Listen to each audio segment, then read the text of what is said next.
It was one of those perfect Saturday mornings when everything seems calm and ordinary, the kind of day you almost take for granted. The sun hung low but bright over our suburban street, casting warm golden light on freshly mowed lawns. Birds chirped, sprinklers hissed rhythmically across yards, and the faint smell of blooming flowers drifted in the air. My 5-year-old son, Ethan, was riding his tiny red tricycle, squealing with laughter as he pedaled up and down the sidewalk, oblivious to the world's worries. He had that endless energy, the kind only 5-year-olds have, the kind that made you forget deadlines, bills, and problems just for a little while. I was in the backyard, kneeling over the rose bushes, clipping the thorns and adjusting soil around their roots. My mind was partially on the garden, partially on the emails I needed to send, but mostly, it was on Ethan. He was laughing and calling out, "Mommy, look at me, I can go faster." And for a moment, everything felt normal, safe. But then, I noticed a car slowly rolling down our street, moving with a purpose that immediately made my stomach twist. It was a sleek black SUV, windows down, and behind the wheel was Karen, the president of our HOA. She was known in the neighborhood for her obsession with rules, her sharp tongue, and her ability to make even the smallest infraction feel like a federal crime. Most neighbors had learned to walk on eggshells around her. I had hoped, perhaps naively, that she wouldn't bother with a little boy on a tricycle. She stopped her car abruptly, boots hitting the pavement with a sharp, clicking rhythm as she got out. Her clipboard was in one hand, her face tight with what I can only describe as righteous fury. My heart sank. I felt a small pit of fear and irritation at the same time. This was Karen. She didn't do casual confrontations. She came with a plan, and her idea of justice was almost always terrifying. "You again?" she shouted, pointing at Ethan. Her voice cut through the peaceful morning like a knife. I froze, unsure if I had heard correctly. I walked a few steps closer to Ethan, trying to keep him calm. "Karen, he's just playing. He's not hurting anyone." "Playing?" she snapped. "Do you think this is a playground? Do you think the rules don't apply to anyone here? I warned you before. Sidewalks are not for children's tricycles. It's a safety hazard." Her eyes were wide, scanning the street like she was surveying a crime scene. I tried to reason with her, keeping my voice steady. "Ethan is 5. He's careful. He's right next to me. There's no hazard. Please, just leave him alone." But Karen was beyond listening. She stepped closer, her heels clicking aggressively on the concrete. "Rules are rules," she barked, "and anyone who breaks them will face consequences." I had barely gotten the words out of my mouth before she lunged. One sudden, shocking movement, her hand shoved Ethan in an instant. My son was tumbling off his tricycle, rolling down the slight slope, and landing hard in the ditch that ran alongside our street. Dirt exploded in the air, twigs snapped under his little body, and a sharp high-pitched scream split the morning calm. For a second, everything stopped. Birds froze mid-flight. A neighbor walking their dog paused, unsure of what they were witnessing. Time itself seemed to hang in the air as I sprinted toward Ethan, my lungs burning and heart hammering like a drum. When I reached him, he was on his side, clutching his small arms, dirt and leaves tangled in his hair, tears streaming down his face. His little tricycle lay a few feet away, wheels spinning uselessly. "Mommy, why did she eat?" he sobbed, his words broken, filled with disbelief and hurt. I gathered him in my arms, holding him close. "It's okay, baby. Mommy's here. Mommy's right here. I've got you," I whispered, trying to calm him even as my own body shook with rage. My mind raced. How could a grown woman, a supposedly responsible adult, push a 5-year-old into a ditch because of some trivial rule? Karen stood there, hands on her hips, her expression a mix of indignation and satisfaction, as if she had just corrected a misbehaving student in front of the whole class. She didn't see fear. She didn't see trauma. She saw rules, obedience, and her power. "See, he was violating neighborhood safety," she said smugly. "I'm just doing my job." I could feel my hands tighten around Ethan, my nails pressing into his small back. I looked up at her, incredulous. "Doing your job? You push my 5-year-old into a ditch? That is not your job. That is assault." Her gaze didn't falter. "I'm within my rights. I enforce rules. You let your child ride recklessly. This is the consequence." I could see the neighbors gathering slowly, some peeking from behind fences, some walking closer, phones in hand. No one knew whether to intervene or wait. Some looked scared of Karen, some looked angry, and I realized something. Karen thrived on this. She thrived on fear, on control, on making people feel powerless. But she hadn't counted on me. I took a deep breath, trying to steady my voice. "You're leaving now, or I call the police." Karen's lips curled into a smirk. "Do what you must. I'm only protecting the neighborhood. You'll understand someday." I tightened my grip on Ethan, feeling his small body trembling in my arms. "You're done here," I said, more firmly this time. The rage that had been simmering inside me boiled over. "I will not allow you to hurt my child or anyone else again." For a tense moment, she glared, her eyes narrowing. Then, As if calculating the risk, she took a step back and muttered, "This isn't over." And just like that, she turned and walked away, leaving a trail of fear, anger, and disbelief behind her. I looked down at Ethan, his little face streaked with dirt and tears, and whispered, "You're safe now, babe. Mommy's not going anywhere. I've got you." I held him close, rocking him gently, and knew one thing with absolute clarity. This was only the beginning. Karen's obsession with control wouldn't stop here, and I had to be ready, because protecting my son and standing up for our family was going to take everything I had. The minutes after the incident felt like hours. I sat on our front porch with Ethan still trembling in my lap, his small hands clutching mine as he hiccuped from sobbing. Every time he looked up, his wide, innocent eyes were filled with confusion and fear, silently asking the question no child should ever ask: why did she do that? I didn't have a perfect answer, only my own fury and disbelief. I tried to distract him, to calm him, brushing dirt from his scraped knees and wiping the tears streaking his tiny face. "It's okay, baby. Mommy's here. Mommy's right here. Nothing's going to happen to you," I whispered, hugging him tightly. But the image of Karen's smirk, her hands on her hips as if she'd done nothing wrong, burned into my mind. How could someone look at a terrified child and feel justified in hurting him? I called my wife immediately, her voice trembling as she answered. "You won't believe what happened," I said, my words rushing out. Karen Ashish shoved Ethan, my 5-year-old, into a ditch. There was a pause on the line, heavy with shock. "What?" my wife gasped. "Are you serious? Is he okay?" "He's shaken up, but I've got him." She did it in front of people, in the middle of the street. I could feel my hands trembling. Rage, fear, and helplessness collided inside me. I kept my voice low for Ethan's sake, but inside, I was ready to explode. The news spread fast. Neighbors who had been outside came forward cautiously, some whispering, some glaring at Karen from across the street. A few had witnessed the shove, the fall, the way she looked triumphant afterward. Others were on the phone, calling friends, or secretly recording videos. By the afternoon, what had been a personal nightmare became the buzz of the neighborhood. People who had tolerated Karen's overbearing behavior for years began to murmur, finally questioning her sense of authority. Meanwhile, Karen was already spinning her version of events. According to her, Ethan had recklessly pedaled into her path, forcing her to defend neighborhood safety. She painted herself as the victim, a lone hero standing against chaos. Even though the video evidence and multiple witnesses told a completely different story, her audacity was unnerving. Some neighbors, intimidated by her reputation, cautiously took her side. But the truth was undeniable to anyone who had seen it by mid-afternoon. I knew I couldn't let this slide. This wasn't a minor HOA dispute, it was assault against my child. I started documenting everything. Photos of Ethan's dirt-streaked clothes, close-ups of his small scrapes and bruises, timestamps of phone calls, and statements from witnesses who had seen the shove. Every detail mattered. Every frame, every word, could prove that Karen had gone too far. I decided to confront her directly, but not impulsively. I wanted a calm, controlled encounter that would establish boundaries while keeping Ethan safe. I called my neighbor to stay with us as I walked to Karen's house. Each step felt heavier than the last, my chest tight, adrenaline mixing with anger and fear. When I reached her front door, I took a deep breath before knocking firmly. The door opened almost immediately, as if she had been waiting. Her expression was exactly what I feared, calm, confident, and smug.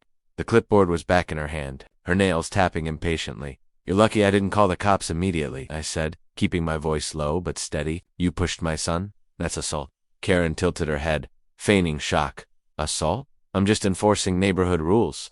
Your child shouldn't be riding on that sidewalk, it's dangerous. I've warned you before." I felt my teeth grit. "Enforcing rules does not give you the right to shove a 5-year-old into a ditch." My voice cracked slightly, the weight of fear and anger pressing down on me. Her eyes narrowed. "Do you think you're above the rules? Do you let your child run wild? You're negligent." "No," I said, stepping closer but keeping a safe distance. "I am responsible. I watch my son, and I do not allow anyone to harm him, especially not you." The confrontation drew attention. A few neighbors peeked from behind curtains or leaned over fences watching the drama unfold. Karen's confidence, usually unshakable, seemed slightly rattled, but she wasn't backing down. She thrived on intimidation, on public displays of authority, on bending people to her will. And this time, she was trying to intimidate a parent defending their child. "You're threatening me?" she asked, her voice sharp. "I'm protecting my child," I said firmly. "You leave, now, or I call the police. This is your final warning." For a tense moment, she glared, lips pressed tight, calculating, weighing the risk of escalation. Then, as if realizing she had underestimated me, she muttered, "This isn't over," and closed the door. I walked back to Ethan, who had been quietly watching from the porch. He clung to my leg, still trembling, still confused. I held him close, whispering assurances. "It's okay, baby. Mommy's not leaving. I'll always protect you. She won't hurt you again." The rest of the day was spent monitoring every move Karen made. She lingered near her house, casting glances, muttering under her breath. I felt the tension settle over the neighborhood like a storm cloud. The message was clear. Karen had tried to assert control, but now she was aware that we weren't afraid, and that wasn't something she was used to. Over the next few days, the HOA sent letters, formal warnings, neighborhood compliance notices, and thinly veiled threats of fines. They tried to frame the incident as a trivial safety issue rather than the assault it truly was. I ignored the letters. My focus was Ethan's well-being, making sure he felt safe, loved, and protected. But I also began to realize that Karen's obsession with power was dangerous, and it would not stop unless challenged. Then came the texts. Anonymous, threatening, filled with thinly veiled warnings.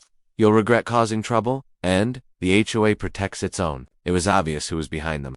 I saved every message, every letter, every scrap of evidence. This wasn't just about me or Ethan anymore. It was about ensuring that no one else in the neighborhood would endure the same terror. And as the sun set over the quiet street that evening, casting long shadows across lawns and sidewalks, I held Ethan close and made a vow. We would fight back. We would not be intimidated. And Karen, we should learn the hard way that no one is above accountability, not even a self-proclaimed queen of the HOA. The calm of the morning was gone, replaced by tension and vigilance. But one thing was certain. We weren't going to let fear rule our lives. And we weren't going to let her win. The days following the ditch incident were a whirlwind of anxiety, strategy, and relentless vigilance. Every time Ethan played outside, I felt a knot in my stomach, my eyes scanning the street for Karen or anyone who might be carrying her influence. The bright, sunny mornings now felt heavy, weighed down by the tension that lingered like a storm cloud over our quiet suburban neighborhood. What had started as a peaceful Saturday had turned into a nightmare, and I realized that I couldn't wait for this to blow over. Karen had crossed a line, and she needed to face consequences both for Ethan's sake and for the safety of our community. I began the painstaking process of documenting everything. I photographed Ethan's scraped knees and dirt-stained clothes, capturing each tiny bruise and mark that told the story of Karen's reckless shove. I gathered witness statements from neighbors who had seen the incident or heard her yelling, and I carefully compiled a timeline of the events that led to the confrontation. I even recorded our own recollections, capturing Ethan's innocent retelling of what had happened. Every detail, every piece of evidence mattered. If Karen thought she could intimidate us into silence, she had underestimated the seriousness of the situation and the resolve of a parent protecting their child out by midweek. It was clear that professional intervention was necessary. I called the local police department to file an official report. When I explained the situation to the officer, his face went pale. "We've handled disputes with HOAs before," he said cautiously. "But this is assault against a 3-year-old. That's serious." I nodded, my voice steady, though my hands trembled slightly from the stress and lingering adrenaline. It felt surreal to be in this position, reporting a neighbor for assault, yet there was no question in my mind about the right course of action. Ethan's safety came first. Meanwhile, Karen wasn't slowing down. The HOA board, seemingly under her influence, sent letters claiming the incident was a private neighborhood matter and implying that law enforcement had no jurisdiction. It was absurd and frankly dangerous. Private matter. Assault is never private. I laughed bitterly at the letter, crumpling it into my hand. Karen clearly believed she could manipulate rules, bend authority, and intimidate anyone who challenged her. But now, her power was meeting its first real resistance. The tension in the neighborhood escalated quickly. Karen began lingering near our property, eyes sharp, scanning for any sign of defiance. She would comment loudly about proper conduct. When neighbors were outside or scrutinized children playing in their yards, it became clear that she was testing boundaries, looking for weaknesses, and attempting to reassert control. But this time, I was prepared. Every interaction was documented, every encounter recorded discreetly. I refused to let fear rule our lives.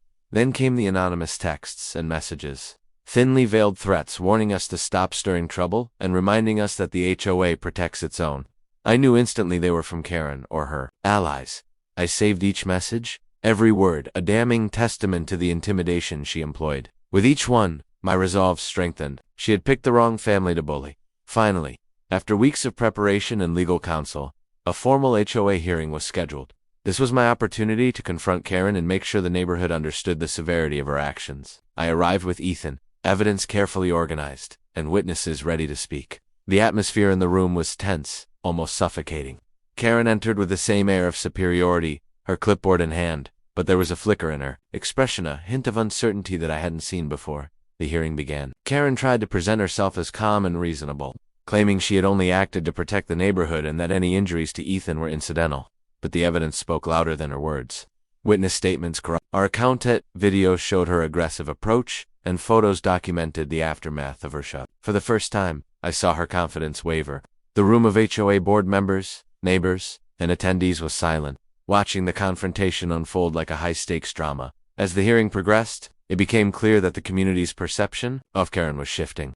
Neighbors who had once silently tolerated her now spoke up, sharing stories of petty rules, intimidation, and past harassment. The pattern was undeniable. Karen's obsession with control had created a toxic environment, and the shove into the ditch was just the latest, most shocking example. The board could no longer ignore it, and the weight of collective testimony pressed down on her like a tidal wave. When the final decision came, Karen's suspension from her HOA duties was announced.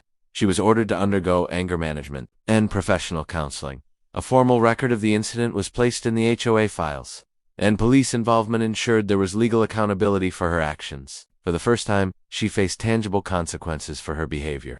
The smirk, the arrogance, the sense of untouchable power, it was gone, replaced with something more tentative, almost fearful. Outside the hearing room, Ethan hugged me tightly, his small arms wrapped around my waist. "Did she get in trouble, Mommy?" he asked, still processing the intensity of the past weeks. "Yes, baby," I said softly, stroking his hair. "She's going to learn that hurting people, especially kids, is never okay. You were so brave." In the days that followed, life in the neighborhood slowly began to return to a fragile normal. Karen kept her distance, and though she still watched from afar, her aura of intimidation had diminished. For the first time in months, I felt a sense of safety returning to our street, and a sense of pride in standing up for my family. The experience had been harrowing, terrifying, and exhausting, but it had also reinforced an essential truth. Courage, evidence, and persistence can hold even the most overbearing people accountable. I reflected on what had happened, realizing this ordeal was bigger than just me or Ethan. It was a lesson for the community. Silence empowers bullies, and unchecked authority can become dangerous. By standing up, documenting everything, and seeking legal and social accountability, we had set a precedent. Karen's reign of fear had been challenged, and while she might never admit wrongdoing, the neighborhood knew the truth, and perhaps most importantly, Ethan had endured a traumatic experience, but he was safe, loved, and resilient. Watching him ride his tricycle again, laughing freely, I felt a surge of relief and pride. He had faced fear and confusion, yet he had come through it with courage that no one, especially not Karen, could take away. The road ahead wasn't without vigilance. Karen remained a presence in the neighborhood, but the power dynamic had shifted. Fear no longer ruled. Documentation, legal action, and community support had created a boundary she could not cross again. And as I watched Ethan pedal in the driveway, sunlight glinting off his red tricycle, I knew one thing with certainty. Sometimes, standing up is the only way to protect what matters most, and that courage can ripple far beyond one family, inspiring others to challenge injustice and reclaim their peace. The weeks after the HOA hearing felt like the calm after a storm, though the storm's scars were still visible. The air in the neighborhood was lighter, yet cautious. Children played outside again, their laughter returning to the streets like fragile music after a long silence. Ethan was among them, slowly regaining his confidence, pedaling his tricycle with tentative joy and occasionally glancing over his shoulder. I stayed close, watching him carefully, always ready to step in, but also letting him reclaim the freedom that had been stolen from him for a fleeting, terrifying moment. Karen's presence lingered like a shadow, but it was diminished. The suspension from her HOA duties, coupled with the ongoing police investigation, had humbled her at least outwardly. She still walked the neighborhood occasionally, clipboard in hand, eyes sharp and scanning, but the aura of untouchable authority had vanished. Neighbors who had once avoided confrontation now nodded at me with quiet approval, sharing a sense of collective relief. The community had witnessed accountability, and it was powerful. For Ethan, healing was both physical and emotional. His small scrapes had faded, replaced by tender memories of fear and confusion. We spent long afternoons talking about what had happened, allowing him to express feelings in his own words. "Why did she push me, Mommy?" he asked one afternoon, his voice small, fragile. I knelt beside him, holding his hands. "Some people don't always make good choices, baby. But the important thing is that we protect each other, and we never let anyone hurt us. You were brave, and I'm proud of you." These conversations were crucial.